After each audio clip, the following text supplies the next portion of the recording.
교제와 삶의 나눔이 있는 교회, 이것은 2022년 올해 우리 교회의 표어입니다. 이 표어는 제가 만든 것이 아니고 저와 우리 당회원들이 많은 시간 논의를 거쳐서 결정한 그런 표어입니다. 그래서 저는 매달 첫째 주일에 이 표어에 따라서 설교하기로 했고요. 그리고 우리 장로님들과 우리 모든 성도들께서는 이 표를 따라서 올 한 해 동안 정말 가장 행복하고 아름다운 천국을 이루어 수 있도록 우리 실천하기로 그렇게 이제 우리가 함께 정한 그런 주제입니다. 오늘도 이제 2월 첫째 주일이 되어서 교제로 하나 된 교회, 이런 제목으로 하나님 말씀을 함께 나누려고 합니다. 교회는 예배를 드리는 곳이지요. 교회의 5가지 이 사명 가운데 제일 우선되는 사명이 바로 예배입니다. 하나님을 만나서 예배하는 것보다 더 우선해야 할 일은 없는 것입니다. 무슨 봉사를 하더라도 또 무슨 일을 하더라도 먼저 예배를 드리고 해야 됩니다. 예배에 교회의 모든 역량을 총 집중해서 정성껏 예배를 준비하고 그리고 경건한 예배를 드릴 수 있어야 합니다. 예배에 방해가 되는 것은 다 제거해야 됩니다. 교제가 아무리 중요하다고 해도 사람 만나는 것이 예배의 방해가 되어서는 안 됩니다. 교회에 안 나오게 되는 사람들 그 이유를 들어보면은 여러 가지 이유 중에서 사람에게 상처를 받는 바람에 못 나오는 경우가 더러 있습니다. 하나님만 바라보고 나와야 되는데 신앙이 제대로 뿌리도 내리기 전에 사람에게 상처를 받고 감정이 상하면은 그러면은 교회를 못 나오게 되기가 쉽습니다. 그렇게 해서 신앙을 잃어버리느니 차라리 교제하지 않는 것이 낫겠다 싶습니다. 가급적이면 사람 만나지 말고 예배만 드리고 피치 못해 만나더라도 그저 인사하는 정도로 알고 지내는 것이 좋습니다. 그런데 한번 생각해 보십시오.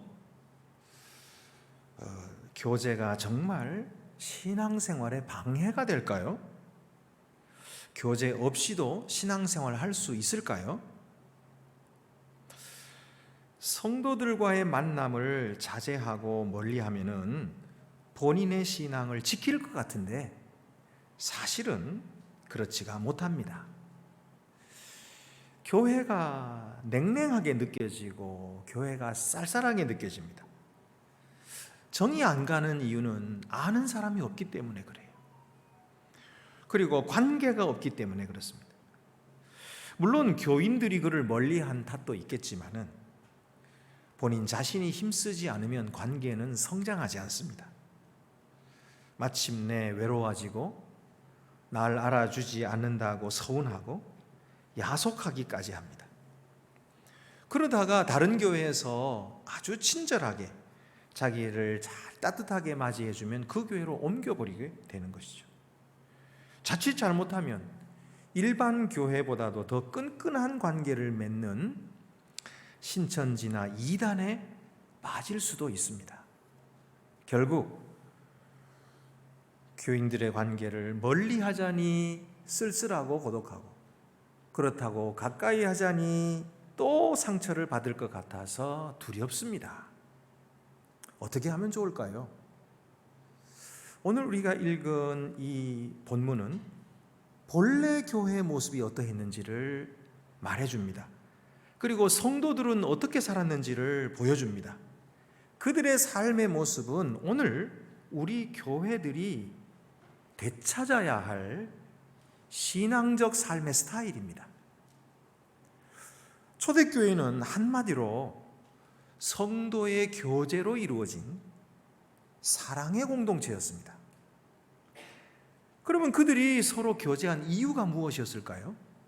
첫 번째 이유는 교제가 성령 충만의 산물이었기 때문입니다.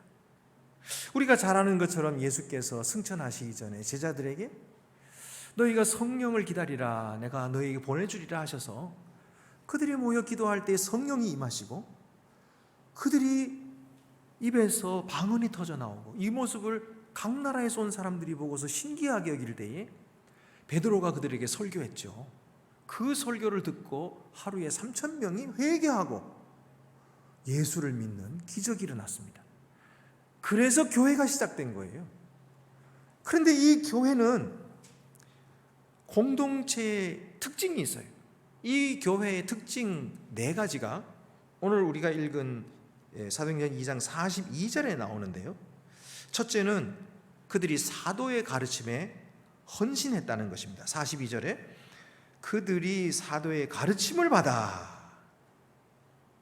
만약에 그들이 서로가 마음이 맞아가지고 우리끼리 참 좋다 하고 모였는데 사도들의 가르침을 받지 않았다면 어떻게 될까요?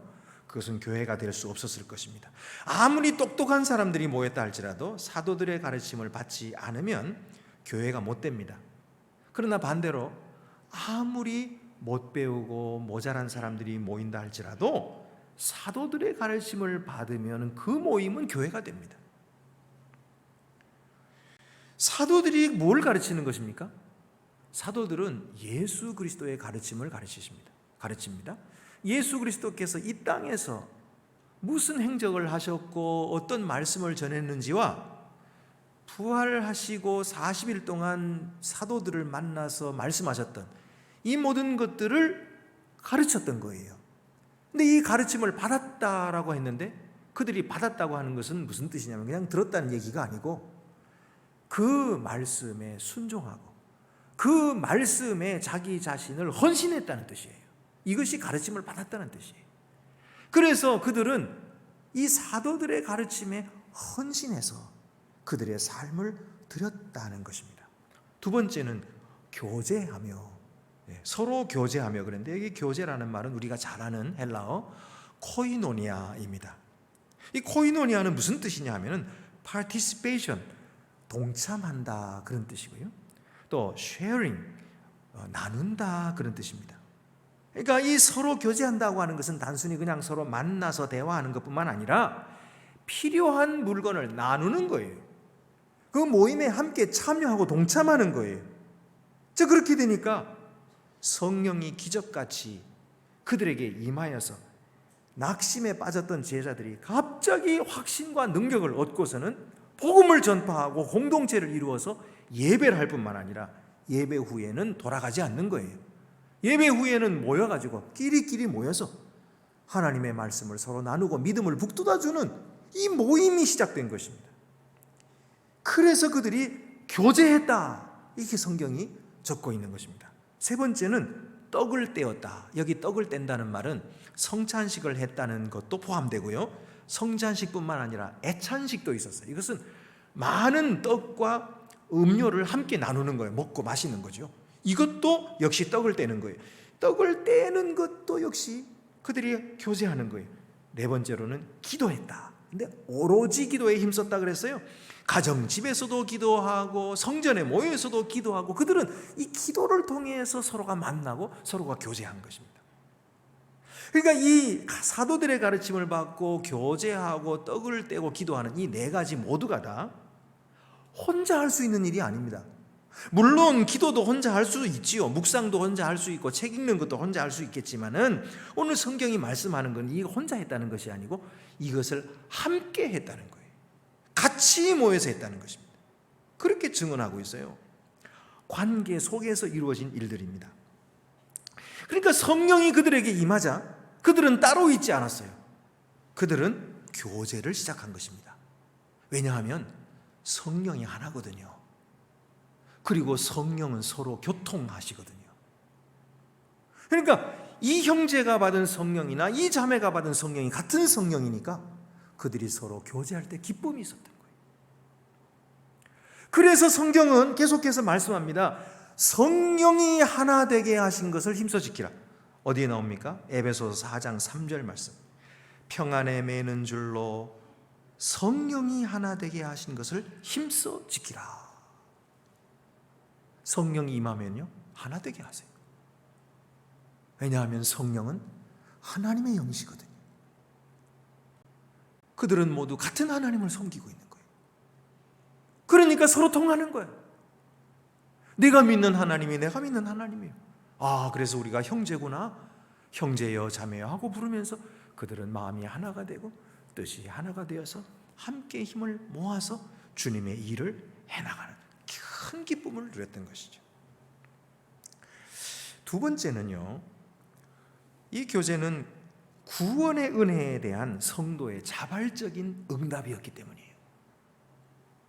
초대교회 안에는 사람들마다 그 초대교회를 두려워했는데, 그 이유는 뭐냐면 초대교회 안에 깜짝 놀랄 기적들이 많이 일어났다는 거예요.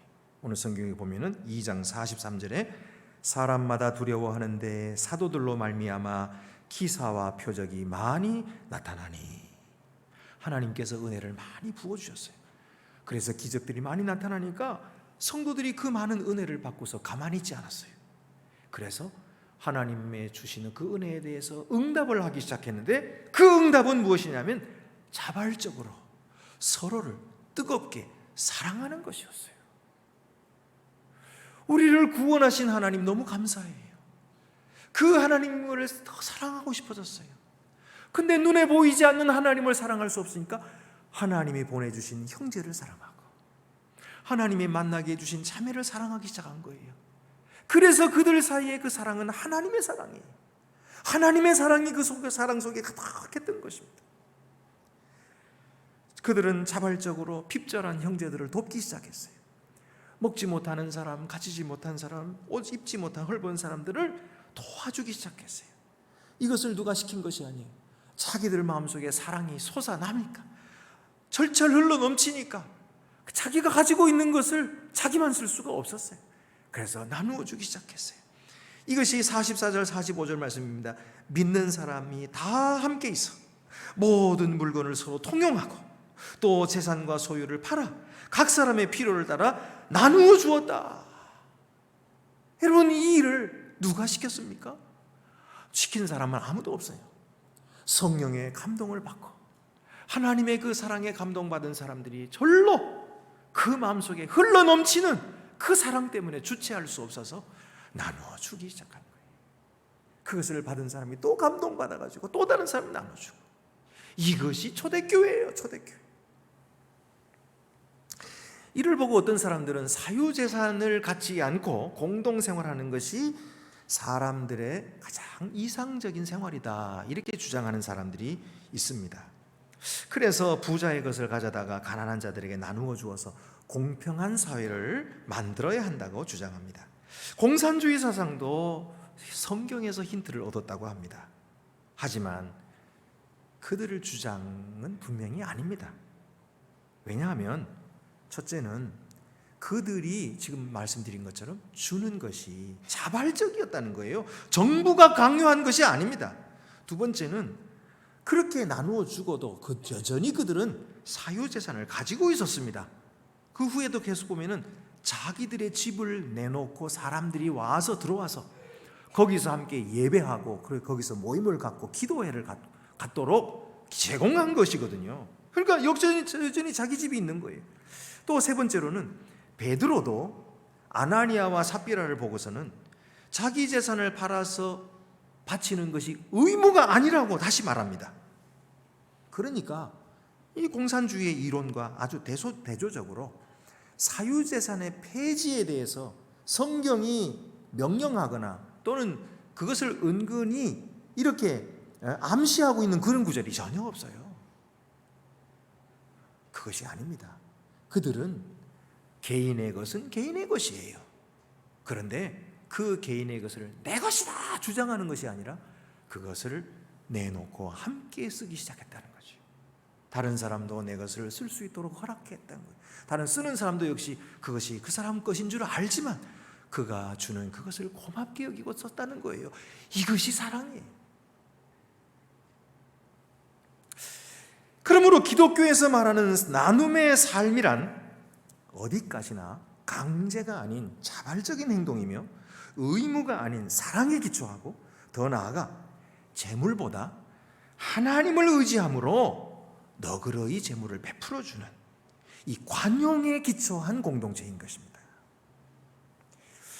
디모데전서 6장 17절부터 19절 보면은 네가 이 세대에서 부한 자들을 명하여 마음을 높이지 말고 정함이 없는 재물에 소망을 두지 말고 오직 우리에게 모든 것을 후히 주사 누리게 하시는 하나님께 두며 선을 행하고 선한 사업을 많이 하고 나누어 주기를 좋아하며 너그러운 자가 되게 하라. 이것이 장래에 자기를 위하여 좋은 터를 쌓아 참된 생명을 취하는 것이니라. 사도 바울이 젊은 목회자 디모데에게 이와 같이 권면합니다. 그래서 너희 교회에 부한 자가 있다면 그 부한 자가 자기의 부를 자기만을 위해서 쓰도록 그래 내버려 두지 말고 그를 잘 권해가지고 선한 일에 부한 자가 되도록 해라. 너그럽게 쓰도록 해라. 그래서 그것이 바로 영원한 생명을 위해서 쌓는 것임을 알도록 해라. 이렇게 가르쳐 줄 것입니다.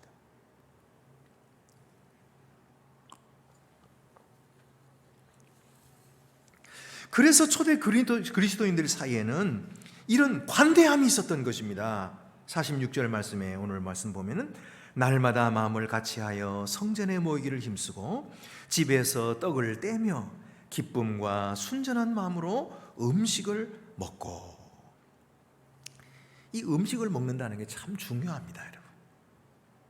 사람이 밥 먹을 때 마음이 불편하면요 소화가 안 되거든요. 그러니까 싸운 사람하고는 같이 밥을 먹을 수가 없어요. 그러다가는 체하니까. 그래서 밥 먹을 때는 어때요? 마음 편한 사람하고 밥을 먹게 돼 있어요. 그러니까 밥을 같이 먹는다는 말은 그 사람과 지금 마음이 통했다는 것이고요. 그리고 또 밥을 먹느라고 입을 벌리면 마음도 열리게 되더라고요. 그런데 하다못해 차라도 같이 마시면은요, 차를 같이 나누어 마시면서 마음이 통하게 되는 것을 우리가 다 경험하잖아요. 이 예수님도 그래서 그랬는지 이 예수님을 비난하는 사람들은 저 사람은 먹기를 탐하는 자다 그랬어요. 예수님은 먹는 걸 참 좋아하신 것 같아요. 그래서 세리들과 창기들과 함께 잡수시기를 좋아하셨어요. 어디든지 가면은 가서 먹자 그러고. 여러분, 우리 성도들은요 이렇게 우리 초대교회 성도들처럼 떡을 떼며 순전한 마음, 기쁜 마음으로 음식을 먹어야 됩니다. 먹어야 돼요. 요즘에는 우리 코로나가 돼가지고 예배 끝나고 나서도 음식을 같이 못 먹고 돌아가는 게 참 서운해요. 어쩔 수가 없어요. 그건 뭐 어쩔 수가 없는 것이고요. 그러나 기회만 있으면 우리는 성도들과 함께 밥을 같이 먹어야 됩니다. 그럴 때에 성도들의 귀한 사랑이 오고 가는 거예요. 자, 세 번째로는요, 교제하는 이 모임을 하나님이 친히 승인해 주시기 위해서.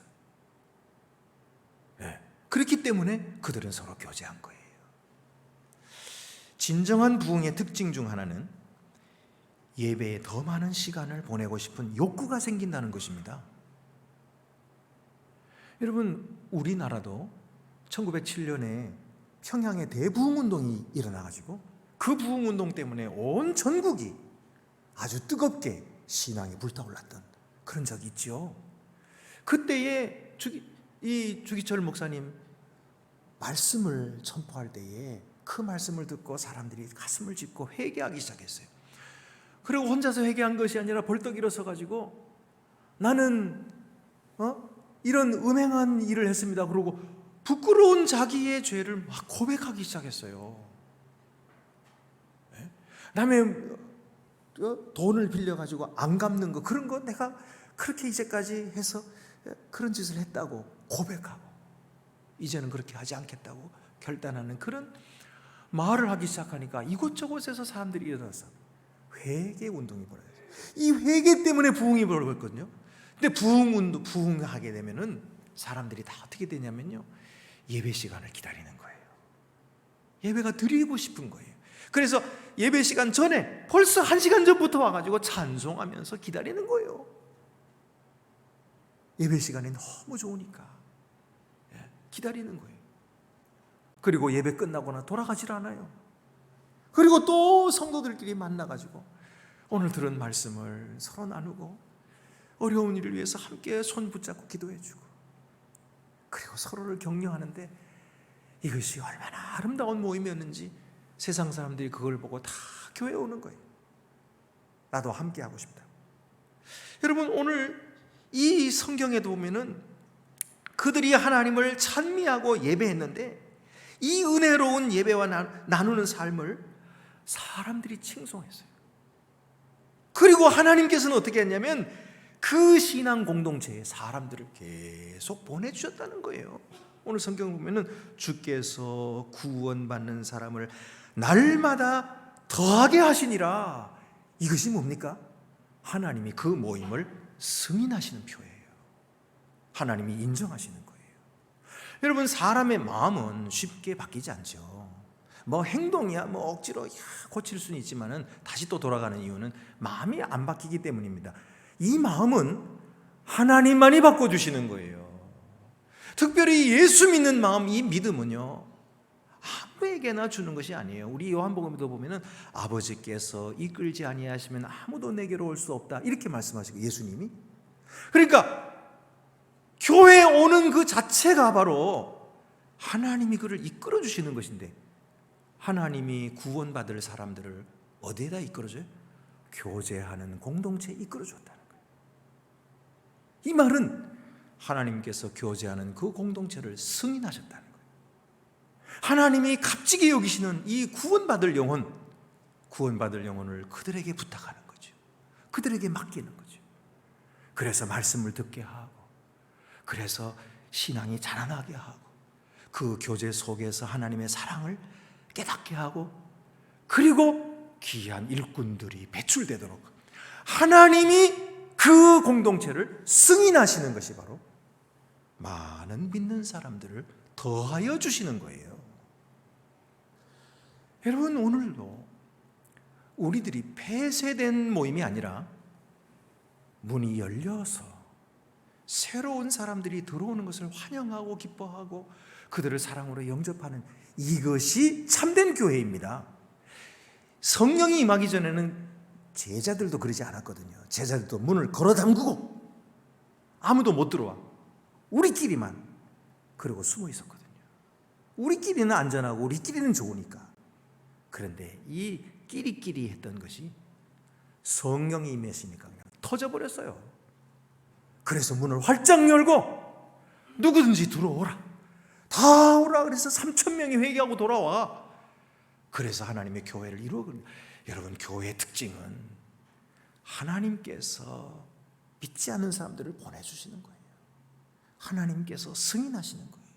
하나님께서 그 교회를, 그 모임을 인정하시고 사랑하신다는 것을 드러내 주시는 것이죠.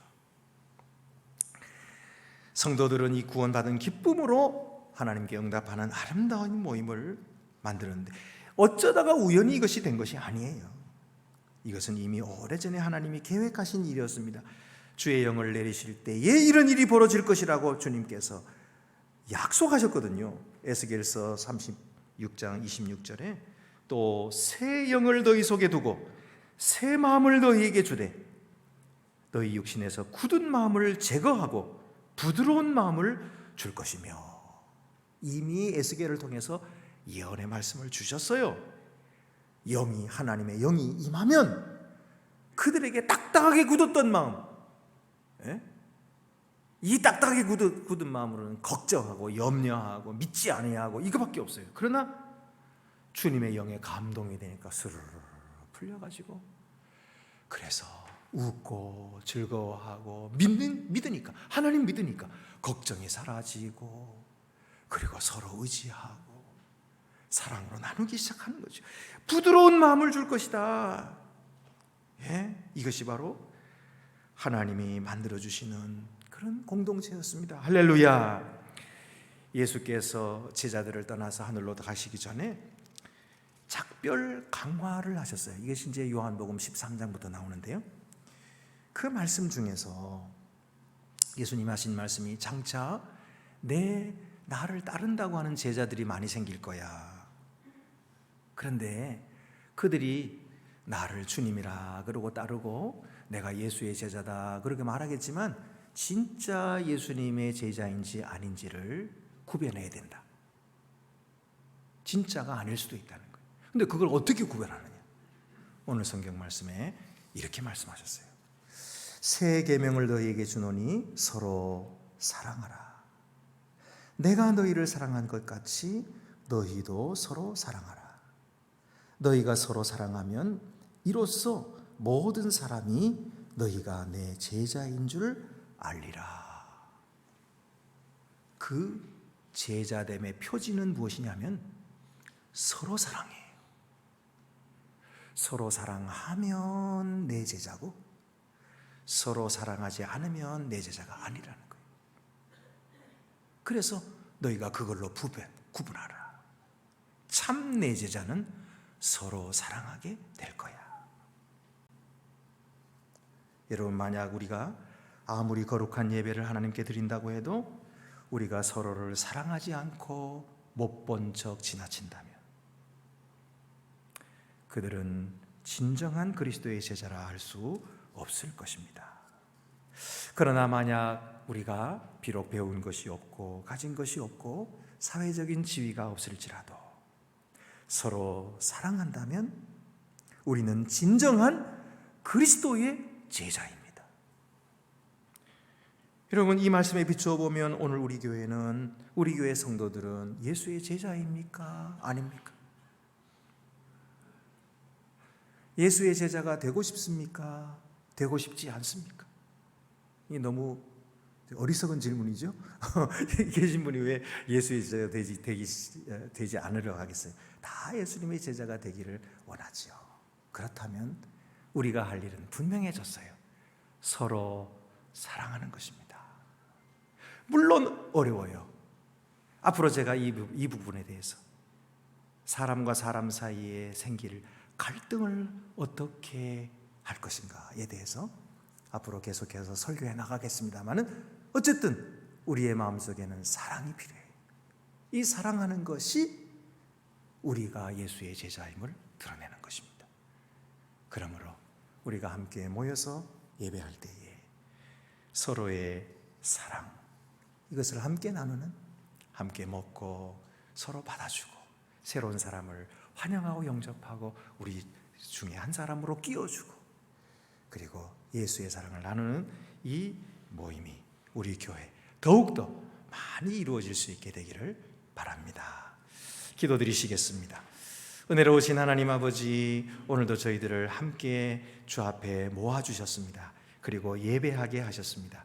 주여, 지금은 우리가 코로나 때문에 잘 만나진 못하지만 주님, 언젠가 이 코로나가 끝나갈 때에 우리의 모임이 다시 새롭게 생겨나게 해주시고 살아나게 해주시고 불붙게 하여 주셔서 참된 그리스도의 제자임을 드러내고 참된 하나님의 교회임을 알리게 하여 주시옵소서. 우리 주 예수 그리스도의 이름으로 기도드립니다.